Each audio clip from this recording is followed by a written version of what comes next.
আসসালামু আলাইকুম রহমতুল্লাহি ওয়া বারাকাতুহু। সম্মানিত দর্শক, রাষ্ট্র ক্ষমতায় ডক্টর মোহাম্মদ ইউনূস এই মুহূর্তে কি করছেন? তার হাতে আমাদের রাষ্ট্র কতটা নিরাপদ, অথবা এই রাষ্ট্রের জনগণ দ্বারা, রাষ্ট্রের মেশিনারি দ্বারা তিনি কতটা নিরাপদ, এই বিষয়গুলো আলোচনা করার সময় এসেছে। এর কারণ হলো, ডক্টর মোহাম্মদ ইউনূসকে নিয়ে আমাদের সুদীর্ঘকালের একটা স্বপ্ন ছিল।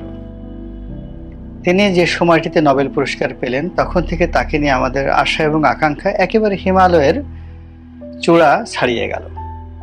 আমরা ভাবতে আরম্ভ করলাম, যা কিছু কল্যাণকর সবই ডক্টর মোহাম্মদ ইউনূসকে দ্বারা করা সম্ভব।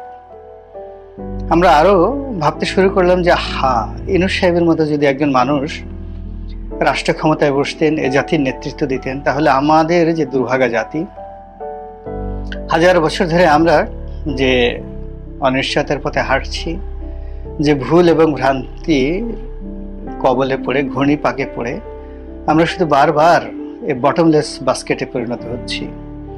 আমাদের দেশে যে রাজনৈতিক নেতৃবৃন্দ, তাদের সম্পর্কে আমাদের অনেক অভিযোগ। এদের না আছে শিক্ষা, না আছে দীক্ষা, না আছে সততা, না আছে উদ্ভাবনী ক্ষমতা, আরো কত কি। সেখানে যদি ডক্টর মোহাম্মদ ইউনূস আসেন, আমাদের এই দেশটি জান্নাতে পরিণত হবে এবং আমরা বিশ্বের বুকে মাথা উঁচু করে দাঁড়াতে পারব। ডক্টর মোহাম্মদ ইউনূস যখন পশ্চিমা দুনিয়াতে যান এবং সেই ছবিগুলো তিনি যখন প্রচার করেন বা পশ্চিমা মিডিয়াগুলো যখন প্রচার করে, তখন আমাদের গর্বের কোনো অন্ত অতীতে থাকেনি, এখনো নেই। আমরা মনে করেছি যে বিশ্ব মানচিত্রে বাংলাদেশের যে মর্যাদা, সেই মর্যাদার আসনটি একমাত্র ডক্টর মোহাম্মদ ইউনূসের মতো বিশ্বমানের একজন ব্যক্তিত্ব দ্বারাই সম্ভব। সময়ের পরিক্রমায় ঠিক সেই সুযোগটি আমরা পেয়েছি এবং ডক্টর মোহাম্মদ ইউনূস সাহেবও সেই সুযোগটি পেয়েছেন। তিনি এখন পরিণত বয়সে আছেন, তার বয়স ৮৬ বছর। তো ৮৬ বছর বয়স অনেকের জন্য সমস্যা হলেও ডক্টর মোহাম্মদ ইউনূসের জন্য কোনো সমস্যা নয়। তিনি যথেষ্ট প্রাণোচ্ছল, যথেষ্ট অ্যাক্টিভ এবং তার চিন্তা চেতনা, কথাবার্তার মধ্যে কোনো বৈসাদৃশ্য নেই, বার্ধক্যজনিত কোনো বৈসাদৃশ্য আমরা দেখছি না। যেমন এখন সারা দুনিয়াতে একটা ট্রেন্ড হয়ে পড়েছে, বয়স্ক মানুষ, ৭০ ঊর্ধ্ব মানুষ রাষ্ট্র ক্ষমতায় যাচ্ছেন এবং তারা ভালো করছেন। Narendra Modi, mister Joe Biden, এমনকি যে আনোয়ার ইব্রাহিম, এরা সবাই ৮০ বছর ছুঁই করছে তাদের বয়স। তো সেই দিক থেকে ডক্টর মোহাম্মদ ইউনূস, তার যে বয়স, এটিকে কোনো অবস্থাতেই নেতিবাচক অর্থে বলা যায় না।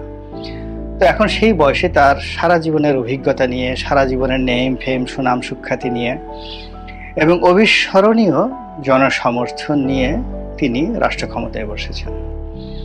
এবং এই মুহূর্তে তিনি যে সুযোগটি পেয়েছেন, সেটি বঙ্গবন্ধুর জীবনে সেই সুযোগটি হয়েছিল কিনা আমি বলতে পারবো না। ওই সময়টিতে যারা বঙ্গবন্ধুর সমর্থক ছিলেন তারা বলতে পারবেন।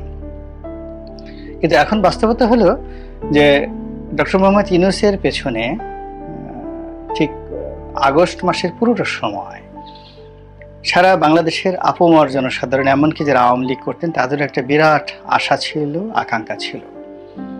কিন্তু 15ই আগস্টের পর থেকে সেই আশা আকাঙ্ক্ষা ক্রমশ ফিকে থেকে ফিকে তর হতে থাকে এবং ধূসর থেকে ক্রমশ সেটি ধূসরতর হতে থাকে। তাকে নিয়ে আমাদের যে স্বপ্ন, যে কল্পনা, সব কল্পনা এবং স্বপ্ন ধীরে ধীরে